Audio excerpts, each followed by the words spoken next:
आज हम लोग जो है 12th का एक्सरसाइज 4 लेक्चर नंबर 5 जो आप देख रहे हैं मैग्नेटिक फोर्स आप पढ़ेंगे।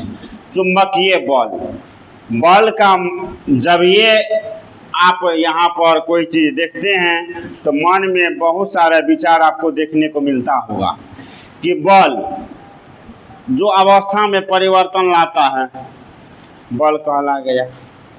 धकेलना खींचना बल है गया। तो लेकिन वहीं पर वर्ड है चुंबकीय बल। चुंबकीय बल तो कहने का मतलब चुंबक द्वारा किसी वस्तु में स्थान परिवर्तन कहलाएगा। तो लेकिन ये कहता है किसी गतिशील वस्तु पर जो मैग्नेटिक फील्ड में जो भी बल काम करता है उसे कहते हैं हम मैग्नेटिक फोर्स। तो डैश मार के लिखिए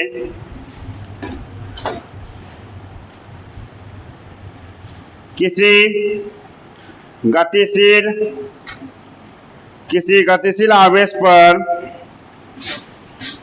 लिखिए किसी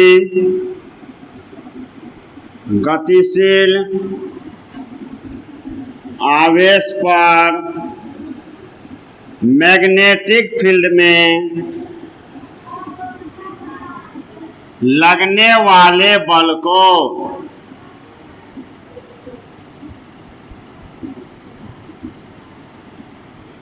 मैग्नेटिक फोर्स कहते हैं।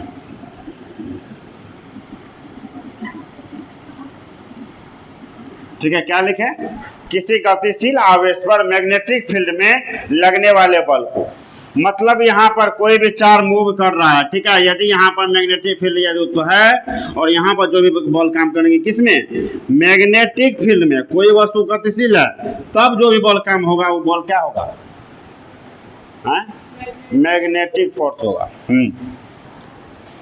हो गया ना? जो है पढ़ लिए हैं मैग्नेटिक फोर्स। मैग्नेटिक फोर्स को हम सूचित करेंगे यहाँ पर। देखिए कोई भी फोर्स सूचित करते हैं एफ से। मैग्नेटिक फोर्स हो गया तो क्या लिखेंगे? F of M. तो यहाँ पर हमने दिया है इसे एफ ऑफ एम से डिनोट किया जाता है। ठीक है, डिनोट मतलब सूचित किया जाता है। अब मैग्नेटिक फोर्स का मान चार बॉडी के वेग एवं चार दोनों पर निर्भर कर रहा है। मतलब इसका वेग वेलोसिटी एवं चार्ज दोनों पर निर्भर करता है। मतलब मैग्नेटिक फोर्स में V और Q होना बहुत ही जरूरी है। यदि किसी बॉडी का चार्ज Q तथा उसे मैग्नेटिक फोर्स B में V वेग से प्रोजेक्ट किया जाए, गतिशील प्रोजेक्ट किया जाए, V वेग से गतिशील प्रोजेक्ट किया जाए तो उस पर लगने वाला बल जो F बराबर होता है Q into V cross B। यहाँ पर क्रॉस प्रोडक्ट है और क्रॉस प्रोडक्ट में पढ़े होंगे A क्रॉस B बराबर AB sin theta n cap. तो यहाँ Q का Q VB, ये आपको ऑब्जेक्टिव में पूछता है। ये फार्मूला ऑब्जेक्टिव में आएगा। यहाँ जो थीटा है ये V और B के बीच का कौन है और ये n कैप जो है यूनिट वेक्टर है जिसे फ्लेमिंग के बाएं हाथ के नियम से हम लोग ज्ञात कर सकते हैं। यहाँ पर देल है वेक्टर B और वेक्टर B के बीच का कोण है थीटा और n कैप मैग्नेटिक फील्ड के दिशा में यूनिट वेक्टर है जिसे फ्लेमिंग के बाएं हाथ के नियम द्वारा ज्ञात किया जाता है। यहाँ लिख सकते हैं जिसे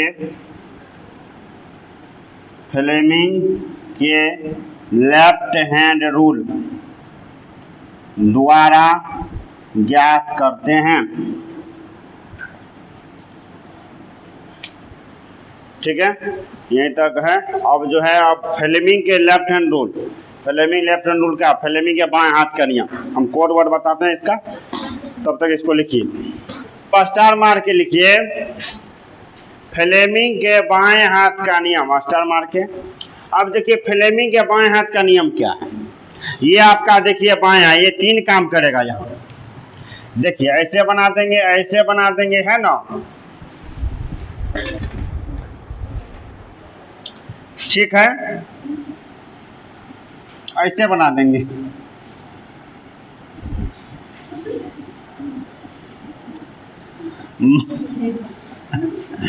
देखिए आप लोग ये बताइए, ये क्या? अंगूठा, तर्जनी। ठीक है, हाँ, इस जब ये आपका हाथ हो गया, ये अंगूठा, तर्जनी, मध्यमा। और आपको पता होना चाहिए ये 5 उंगली है, इसका नाम पता होना चाहिए। अंगूठा, तर्जनी, मध्यमा, अनामिका, कनिष्ठा। यदि आप इसको नेपाल में बोलेंगे, नेपाली लैंग्वेज में, कानी मुनी रेपा रपो ठपो, यदि आप नहीं समझते हैं तो उसके बाद देगा मुक्को। तो कानी मुनी रेपा रपो ठपो नेपाली नाम रामरो छ, लेकिन अपना लोग में जो है इसको बोलते हैं अंगूठा, तर्जनी, मध्यमा, अनामिका, कनिष्ठा। तो यहाँ पर ये बताया था फ्लेमिंग ने कि बाएं हाथ का नियम क्या है। वैसे जानिए, बाएं हाथ के नियम से जो है मैग्नेटिक फोर्स की दिशा ज्ञात कर सकते हैं। मैग्नेटिक फोर्स का दिशा, इसका दो को वर्ड देखिए, इसको बोलेंगे ब छे धा, ब से बल, छे से क्षेत्र, चुंबकीय क्षेत्र, धा से धारा, या इसको बोलेंगे एफ बी आई, एफ से फोर्स, बी से मैग्नेटिक फील्ड, आई से करंट, ये है एफ बी आई। तो मतलब ये फ्लेमिंग ने क्या बताया कि ये जो अंगूठा है ये मैग्नेटिक फोर्स दिशा ज्ञात करता है, और ये तर्जनी जो है चुंबकीय क्षेत्र की दिशा बताती है, और ये धारा की दिशा बताती है। तो फ्लेमिंग के बाएं हाथ के नियम से मैग्नेटिक फोर्स की दिशा ज्ञात की जाती है। फ्लेमिंग ने अपने बाएं हाथ की अंगूठा, तर्जनी तथा मध्यमा को इस प्रकार फैलाया कि तर्जनी चुंबकीय क्षेत्र की दिशा को बताती है, और ये मध्यमा धारा की दिशा को बताती है, तथा अंगूठा चुंबकीय बल की दिशा मतलब मैग्नेटिक फोर्स की दिशा को बताती है, जिसे फ्लेमिंग के बाएं हाथ का नियम कहते हैं। तो लिखिए डैश मार के, इस नियम के द्वारा मैग्नेटिक फोर्स का मान ज्ञात किया जाता है।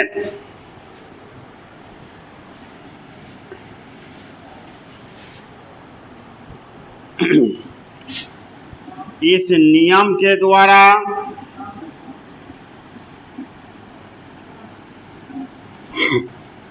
मैग्नेटिक फोर्स, इस नियम के द्वारा मैग्नेटिक फोर्स का मान या मैग्नेटिक फोर्स का दिशा ज्ञात किया जाता है। इस नियम के द्वारा मैग्नेटिक फोर्स की दिशा ज्ञात किया जाता है। पैराग्राफ चेंज करके लिखिए,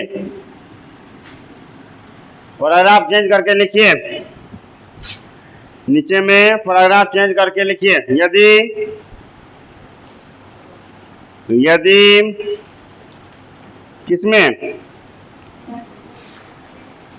नीचे में किसके अनुसार बताया गया था ये, तो इसमें रुको एक मिनट, यहाँ पर लिखो फ्लेमिंग के अनुसार, फ्लेमिंग के अनुसार यदि बाएं हाथ की अंगूठा तर्जनी तथा मध्यमा, यदि बाएं हाथ की अंगूठा, तर्जनी तथा मध्यमा को परस्पर फैलाकर, यदि बाएं हाथ की अंगूठा, तर्जनी तथा मध्यमा को परस्पर फैलाकर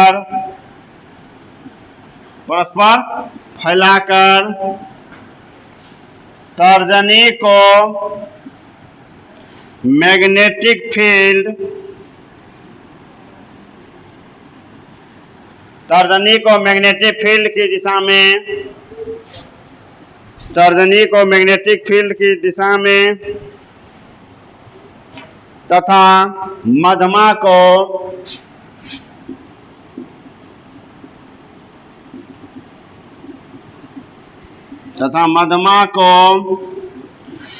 वेग की दिशा में, यही धारा हुआ एक तरह से, वेग की दिशा में रखा जाए तो